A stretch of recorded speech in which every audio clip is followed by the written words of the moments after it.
दोस्तों स्वागत है आपका भंद्रवाले सर के नए वीडियो में। और आज हम बात करने वाले एक नए टॉपिक के ऊपर, पी रेशियो। ठीक है, तो पी रेशियो हम बात करेंगे कि पी रेशियो क्या होता है, ये क्यों इस्तेमाल होता है। ठीक है, और उसके अलावा पी रेशियो से हमें क्या क्या फ़ायदे हैं, कोई स्टॉक लेते टाइम पे, ख़रीदते टाइम पे पी रेशियो का क्या काम आता है और उससे हम कैसे फ़ायदा उठा सकते हैं। ओके, तो बात करते हैं पी रेशियो के ऊपर। पी रेशियो का फुल फॉर्म होता है प्राइस टू अर्निंग रेशियो।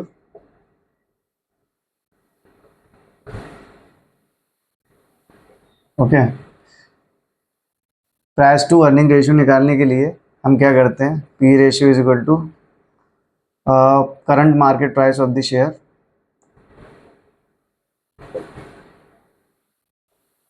ठीक है, divided by EPS, earning per share.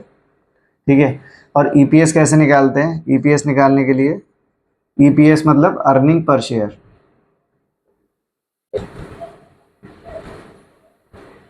Okay, अब ईपीएस कैसे निकालते हैं, ईपीएस मतलब ईपीएस निकालने के लिए total profit in financial year divided by total outstanding shares. देखो, पी निकालने के लिए हम क्या करते हैं, करंट मार्केट प्राइस, जो भी उस शेयर का मार्केट प्राइस चल रहा हो वो प्राइस डिवाइड बाय ईपीएस। और करंट मार्केट प्राइस तो मुझे करंट प्राइस से मिल जाएगा। ईपीएस निकालने के लिए मेरा एक फॉर्मूला है, total profit in financial year divided by total outstanding shares. मतलब उस कंपनी ने एक फाइनेंशियल ईयर में जितना भी प्रॉफिट किया वो डिवाइडेड बाय टोटल शेयर जो उसके मार्केट में है। ठीक है, तो इससे हम ये ईपीएस निकाल लेंगे। अब इस पे हम बाद में आते हैं, पहले एक सिंपल एक एग्जांपल देखते हैं कि मान लो एक कंपनी है ए, ठीक है, जिसका शेयर है 2,000 रुपये का। ठीक है, और दूसरी कंपनी है बी, ठीक है, जिसका शेयर है 500 रुपये का। ठीक है, ये है 2,000 का और ये है 500 का। अगर मैं आपसे पूछूं कि कौन सी कंपनी इनमें सस्ती है और कौन सी महंगी है, तो ज़्यादातर लोग यही बोलेंगे कि ये वाली कंपनी बी सस्ती है, कंपनी ए महंगी है। ठीक है, लेकिन प्लीज़ नोट करिएगा कि हम स्टॉक मार्केट में जो सस्ते या महंगे दाम के हिसाब से हम स्टॉक को सस्ता या महंगा नहीं बोल सकते। स्टॉक मार्केट में इस चीज़ को तय करने के लिए पी रेशियो का यूज़ होता है, और पी रेशियो ही यहाँ पे एकमात्र ऐसी चीज़ है जहाँ यूज़ करके हम एक स्टॉक का जो दाम है वो हम पता लगा सकते हैं कि स्टॉक हमें सस्ते में मिल रहा है या महंगे में मिल रहा है। इसलिए पी रेशियो चेक करना और हमें कैलकुलेट करना बहुत ज़रूरी है आना, क्योंकि अगर हम किसी भी स्टॉक में इन्वेस्ट करते हैं तो हम अपनी वैल्यू इन्वेस्टिंग कर पा रहे हैं नहीं कर पा रहे हैं, वो पी रेशियो ही डिसाइड करेगा। अगर हमने अच्छे से पी रेशियो निकाल लिया, उसके हिसाब से अगर हम इन्वेस्टिंग कर रहे हैं, अच्छे स्टॉक्स में इन्वेस्ट कर रहे हैं, तो हम डेफिनेटली एक अच्छा प्रॉफिट बना सकते हैं। ठीक है, अभी मैं बात कर रहा था P ratio is equal to current market price divided by EPS. ठीक है, अब इसमें एक एग्जांपल ले लेते हैं। सपोज मैं टाटा मोटर्स का एग्जांपल ले लेता हूँ। ठीक है,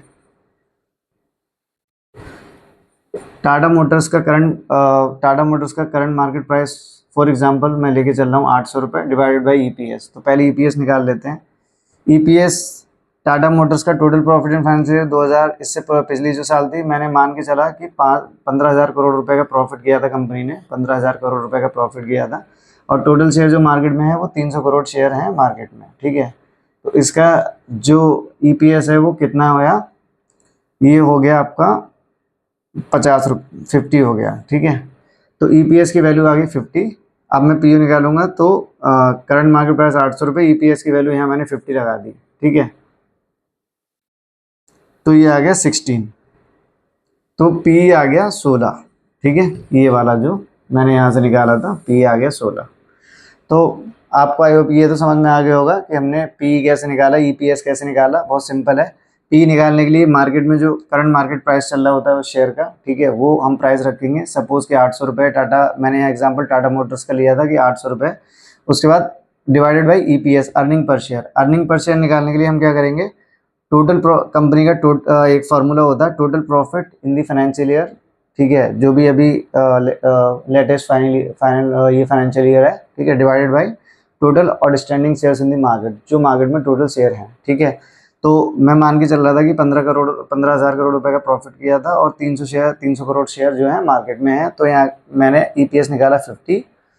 50 मैंने यहाँ लगाया, 800 डिवाइड बाई 50 16 आया। अब पी जो है ये 16 आया। अब इसका मतलब क्या हुआ, ठीक है, इस कंपनी से 1 रुपये कमाने के लिए मुझे 16 गुना रुपए देने पड़ेंगे।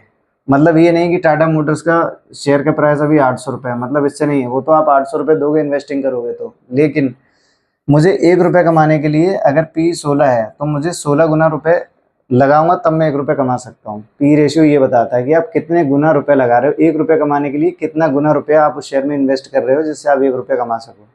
तो पी रेशियो सिंपली ये बताता है, ठीक है। आई होप ये आपको क्लियर हुआ होगा।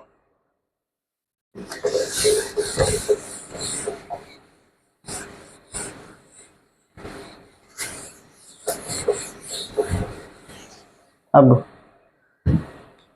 मैंने स्टार्टिंग में एक एग्जांपल लिया था, पॉइंट एक ए लिया था और एक बी लिया था।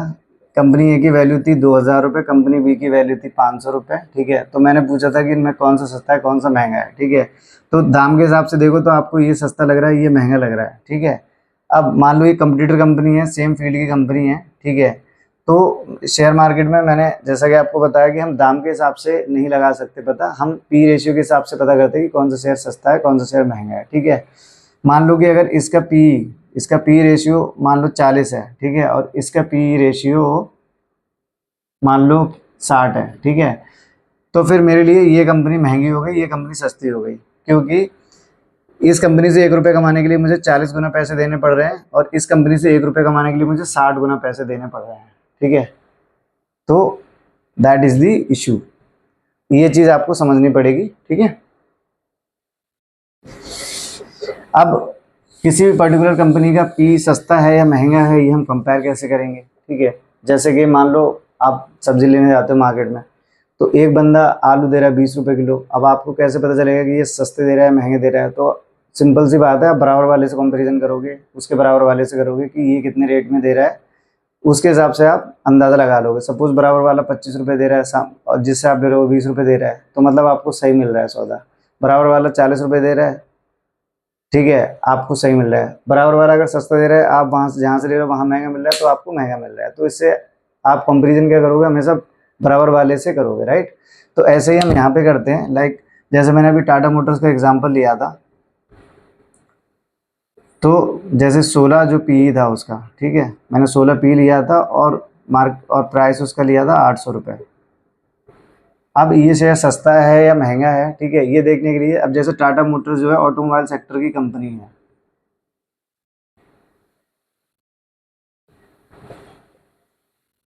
ठीक है।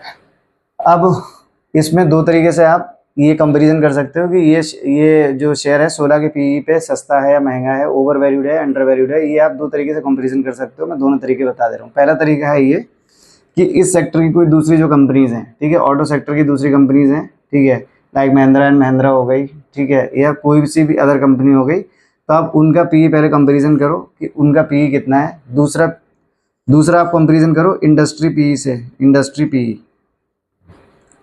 ठीक है, जिसको एवरेज पीई बोलते हैं, ठीक है, एवरेज पीई भी बोलते हैं एज पर दी इंडस्ट्री। तो इंडस्ट्री पीई अगर मान लो सारी ऑटोमोबाइल का एक इंडस्ट्री पीई जो है मान के चल लो आप 30 चल रहा है, ठीक है, और अगर मुझे टाटा मोटर्स का 16 पीई पे मिल रहा है और ये 30 चल रहा है, तो मतलब ये शेयर अंडर वैल्यूड है, ठीक है, ये आइडियली मुझे खरीद लेना चाहिए, ठीक है। यहीं पे अगर सारी इंडस्ट्रीज़ का पी 10 चल रहा होता और ये 16 रुपये का मिल रहा था, तो मतलब ये ओवर वैल्यूड है, ये मुझे नहीं खरीदना चाहिए, ठीक है। तो मतलब पी से हम एक ये चीज़ भी निकाल सकते हैं कौन सा जो शेयर है वो ओवर वैल्यूड है या अंडर वैल्यूड है। अब इसमें दो वर्ड आ गए, ओवर वैल्यूड और अंडर वैल्यूड। ओवर वैल्यूड और अंडर वैल्यूड। ओवर वैल्यूड का मतलब है कोई शेयर जितने का है, ठीक है, उससे ज़्यादा प्राइस में हमें मिल रहा है। मतलब कोई चीज़ 100 रुपये की है लेकिन वो मुझे 110 रुपये में या 120 रुपये मिल रही है, उस चीज़ को हम ओवर वैल्यूड कहेंगे। अगर कोई चीज़ 100 रुपये की है और मुझे 90 रुपये में 80 रुपये मिल रही है, तो उसको हम अंडर वैल्यूड कहेंगे, ठीक है। तो जब पी रेशियो अगर ओवर वैल्यूड होता है, ठीक है, तो इसका मतलब है या उस कंपनी के या तो उस कंपनी के जो इन्वेस्टर हैं उनको ये मतलब पूरी भरोसा है वो कंपनी अच्छा परफॉर्म करेगी, ठीक है, इसलिए वो ओवर वैल्यूड है। और अगर अंडर वैल्यूड है, ठीक है, तो उनके इन्वेस्टर्स को ये मतलब एक दुविधा है कि हो सकता है कि कंपनी अच्छा परफॉर्म ना करे। लेकिन हमें ओवर वैल्यूड हो या अंडर वैल्यूड हो, हमें इससे फ़र्क नहीं पड़ता। हमें जब भी कोई भी स्टॉक लेना है, ठीक है, तो पी रेशियो से तो हमें ओवर वैल्यूड या अंडर वैल्यूड पता चल जाएगा, लेकिन हमें जब कोई भी शेयर बाई करना होगा तो बेसिकली हम फंडामेंटल और टेक्निकल देख के ही बाई करेंगे, ठीक है। बट पी रेशियो हमेशा हेल्प करेगा आपको एक गुड डिसीजन लेने में, ठीक है ना। अब सपोज 2 शेयर्स हैं, सेम इंडस्ट्री के 2 शेयर्स हैं, ठीक है। एक का पी 10 है, ठीक है, कंपनी ए है, ठीक है, इसका पी 10 है, सेम इंडस्ट्री की कंपनी है, नोट करना, सेम इंडस्ट्री की कंपनी है, एक का पी है 20, ठीक है। तो आप कौन सी कंपनी में इन्वेस्ट करना प्रीफर करोगे, ठीक है। आइडियली इसमें करना चाहिए, क्योंकि इस कंपनी से 1 रुपये कमाने के लिए आपको 10 गुना पैसे देना पड़ रहे हैं, और इस कंपनी से 1 रुपये कमाने के लिए आपको 20 गुना देना पड़ रहे हैं, ठीक है, ओके। अब ये ओवर वैल्यूड है, अंडर वैल्यूड है, ये हम निकालेंगे। इंडस्ट्री का पी कितना है, इंडस्ट्री पी जितना भी है, अगर इंडस्ट्री पी से कंपैरिजन करेंगे कि कौन सा ओवर वैल्यूड है, कौन सा अंडर वैल्यूड है, इतना तो आई होप आप कर लोगे, ठीक है। अब इसमें एक चीज़ और बची, इसमें हमें कौन सा शेयर खरीदना चाहिए। आइडियली हमें ये खरीदना चाहिए, ठीक है, लेकिन हम इसके बाद हमने पी रेशियो के हिसाब से तो हमें इस पे जाना चाहिए था, लेकिन हम उसके बाद फंडामेंटल और टेक्निकल,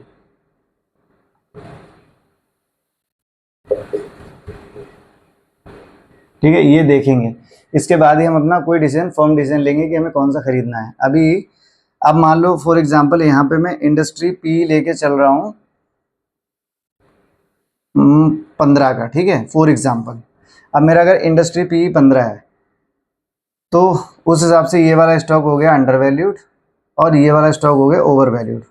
ओवर वैल्यूड वाले स्टॉक से दूर रहना चाहिए, अंडर वैल्यूड वाले स्टॉक पे हमें फोकस करना चाहिए आइडियली। लेकिन इसके साथ साथ फंडामेंटल और टेक्निकल हमें देखना है। अगर technical fundamental over valued stock का अच्छा है तो हमें वो खरीद लेना चाहिए, कोई इशू नहीं है उसमें, ठीक है। तो पी रेशियो, जैसा कि आप अभी तक समझ गए होंगे कि पी रेशियो बेसिकली हमें ये बताता है, ये हेल्प करता है कि हमें एक पर्टिकुलर शेयर से 1 रुपये की इनकम करने के लिए हमें कितने गुना पैसे देना पड़ेंगे, ठीक है। और दूसरा हमें ये हेल्प करता है कि कोई स्टॉक ओवर वैल्यूड है, अंडर वैल्यूड है, ये समझने के लिए हेल्प करता है, ठीक है। आई होप आपको वीडियो समझ में आया होगा, ठीक है। कोई डाउट या क्वेरी है तो प्लीज़ व्हाट्सएप करें। मेरे चैनल बंदर वाले सर को लाइक करें, शेयर करें, सब्सक्राइब करें। Thank you so much.